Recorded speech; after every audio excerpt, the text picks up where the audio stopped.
Hi there, my name is Charisma, and you are watching Gardens and Graveyards, where we bring our passion of gardening to the grave. And today, we are in the garden, our inside garden precisely. It is a snow day, and I'm taking advantage of the cold to get digging in some dirt inside. And basically, I'm just doing some plant maintenance, and I thought I would share the process with you.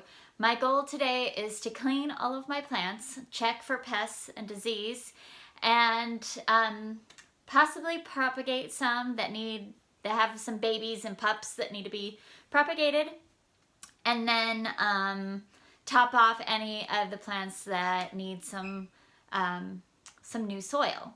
I won't be repotting any plants today. That's another project, and I need to buy some new pots, and so I'll probably film that at a later date with you.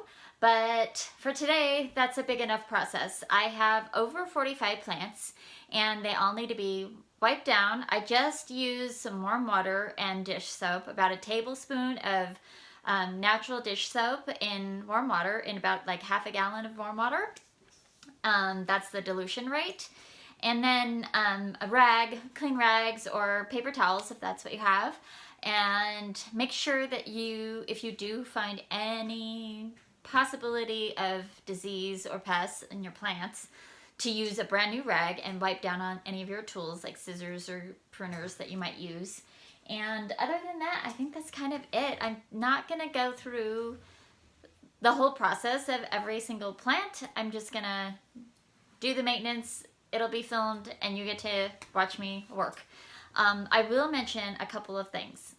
I have real cane plants that are like a corn plant, and my dogs are running around. It's really exciting when I start talking to the camera.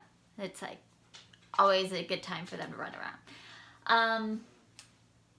Anyway, so I have a few cane plants, and canes tend to really eat the soil. I don't know where it goes or how that works, but that has just been my experience, my personal experience, and on the professional side when I used to maintain indoor plants for offices and that kind of thing, I found that my canes ate soil. And so because they're a cane and they will just, everywhere a leaf came off, there's basically a node there, and I can fill the soil up the cane, kind of like a tomato plant. And so I'm not going to harm the plant by burying the crown. That's not what's happening when you see me do that with the canes and the spathiphyllum as well. Those plants always eat soil. And then the other thing that you might notice as I'm maintaining the plants is those canes and my spider plants always have brown tips in the wintertime. They're really finicky on their water. So I just about get exactly how they want to be watered down, and then the weather changes significantly. So in the wintertime, it's cold outside, but the heat goes up and the humidity goes down in the house. So it's like a whole new learning curve of what they want. And so, when they're in transition, they throw off all these brown tips and a couple yellow leaves, but mostly brown tips. The other thing that I just recently learned is those types of plants, the spider plants and the canes, tend to be sensitive to fluoride. And so when I'm watering them with tap water, they're not liking it very much. And I did notice that if I leave the tap water in a bucket overnight or a couple of days before I water with them, I get less brown tips.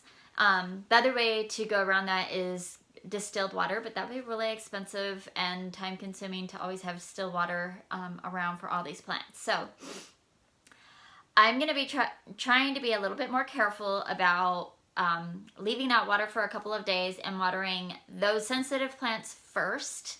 And then when I fill my bucket up with tap water, I can water the rest of my plants. So that's kind of what I'm going to do.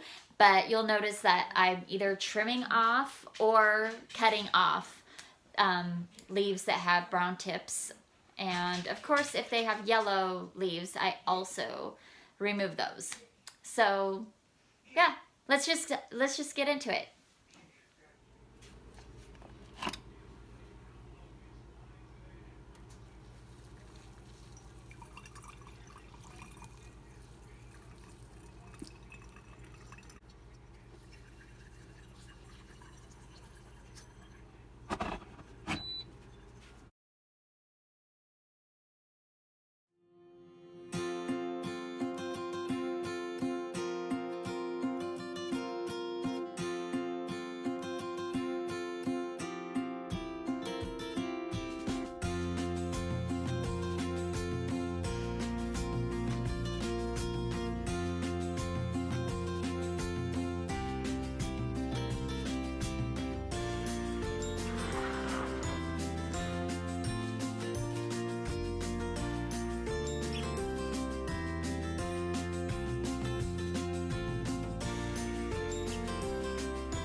So you'll see here that I'm stripping the leaves off of the stem and then placing the stem inside the water. Make sure you do this because you don't want to leave the leaves in the water. They'll just rot and make the water gross, and it doesn't promote good plant growth. Everywhere the leaves are coming off are creating a space for roots to come out on that stem. So you remove the leaf, it creates a wound, you put that in the water, and then roots will grow out of that place where the leaf came off. And that's how you get cuttings to become plants.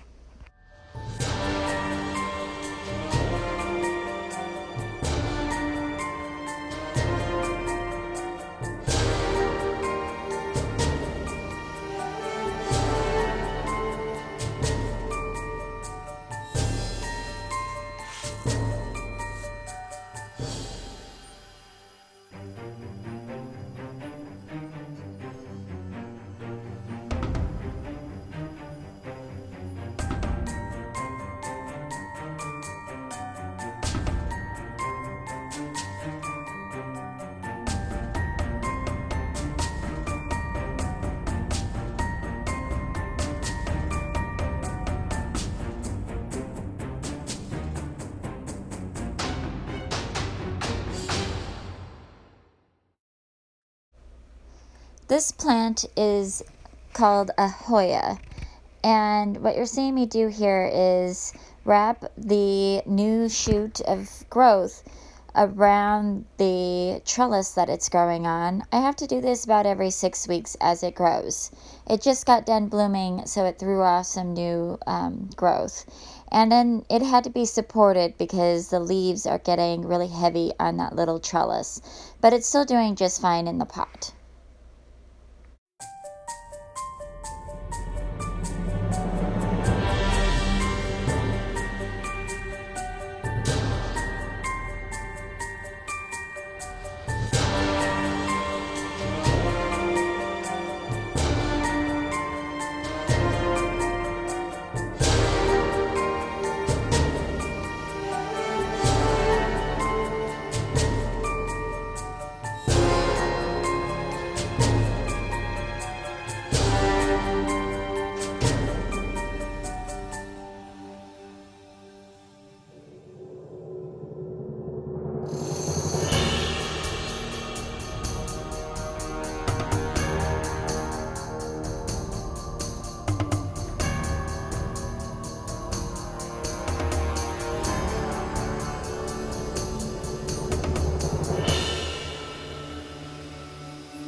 Though it's hard to tell what I'm doing here, I'm going to just let you know that I'm cutting off extra growth on this pothos and then stripping the stem like you've seen me do in the earlier part of the video, and then popping those stems back into the soil to reroot. They reroot really fast. It fills in the crown of the plant, and it helps me just keep everything looking really nice and tidy.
If you have healthy plants, when you're doing your trimming, you can easily reroot some of the excess trim in water. Just make sure that those leaf nodes are stripped down and put underwater, and the roots will grow. So that's what I like to do when I have extra trimmings to make more plants.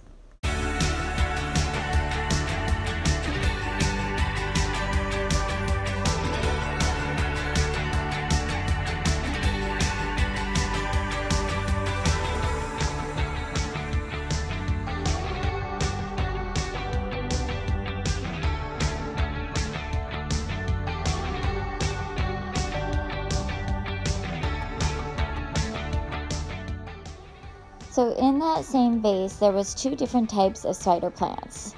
You'll notice that one type has a stripe on the inside of the leaf, and one has a stripe on the outside of the leaf. See the difference?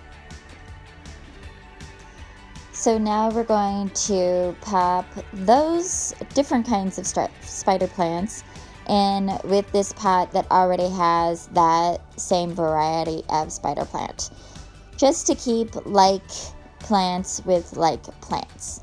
And then you'll notice that I'm using the end of a pen instead of a chopstick here.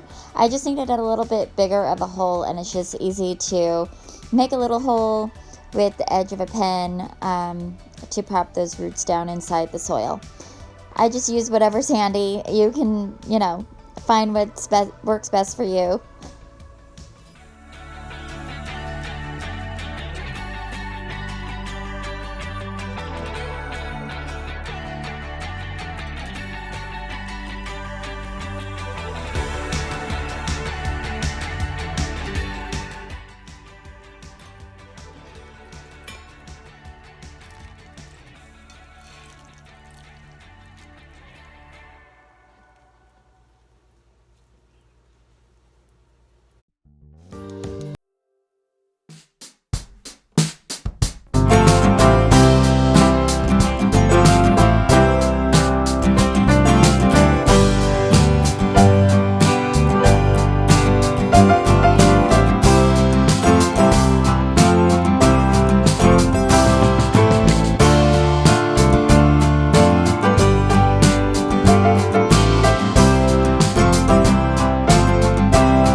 So these spider babies are gonna just get planted straight back in the soil, and I'll see how they do. I'm also using distilled water to water each one of the spider plant babies in, and that's why you'll notice that I'm using a different watering vessel on different plants. And then you'll notice in this particular plant arrangement, I am really careful about where I put my water because I already watered this plant. So I just want to water in where I place these babies.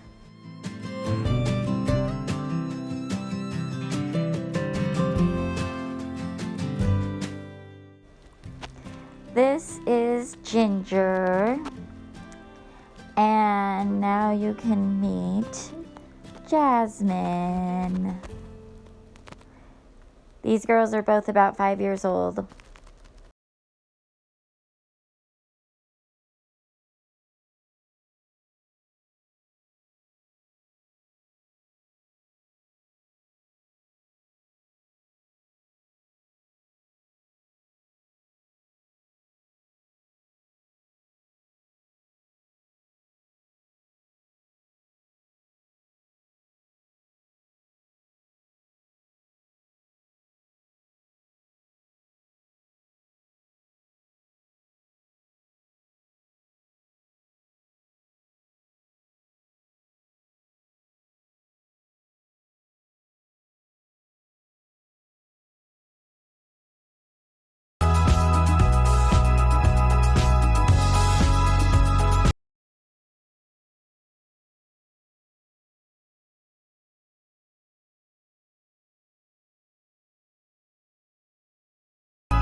Again, I'm just going to cut this cane down a little bit, strip off the bottom leaves, and pop the cane back into the soil. Canes do really well with this kind of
a really easy way to dust off some of the plants that don't like to be touched, like African violets, is to just use a hairdryer and make sure that it's on the cool setting and not, too powerful. But if you notice that you need a little bit more power, go ahead and do a power boost.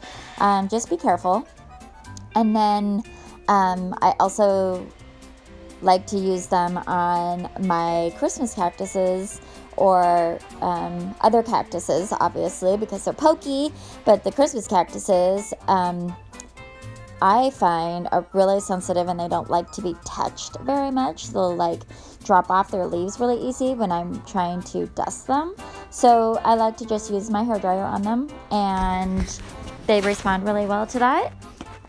So long as you don't let your plants get super, super dusty and they like get sticky, and then your, hairdryer is not going to work on that. Another really great tip is to use your hairdryer on dried arrangements or wreaths. And also you can use them on like crystal chandeliers in between really good dustings.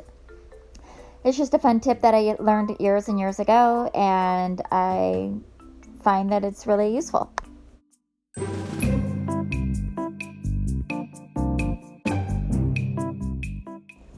This is Sun Grow Black Gold all-purpose potting soil. It could be used indoors or out.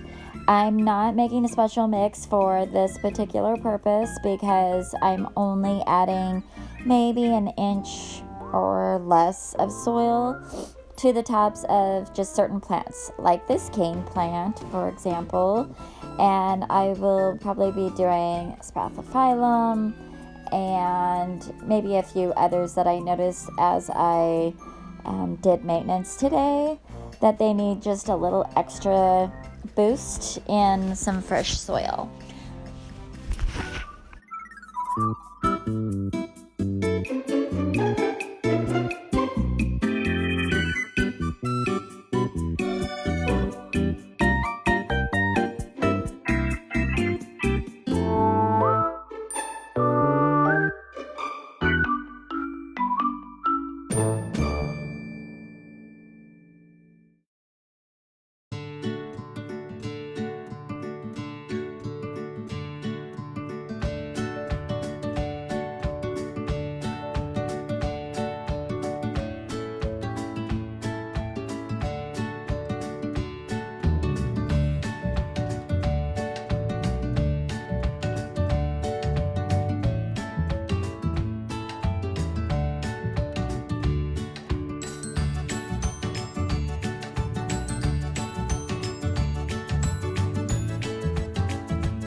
Thank you for coming along with us as we did this project today. It was so satisfying to get done, and we'll be looking forward to seeing you in the next video. But if there was anything in this video that you loved, please make sure that you hit that like button, ring the bell, and subscribe to our channel so that we can continue to grow and bring more videos to you soon. Thanks!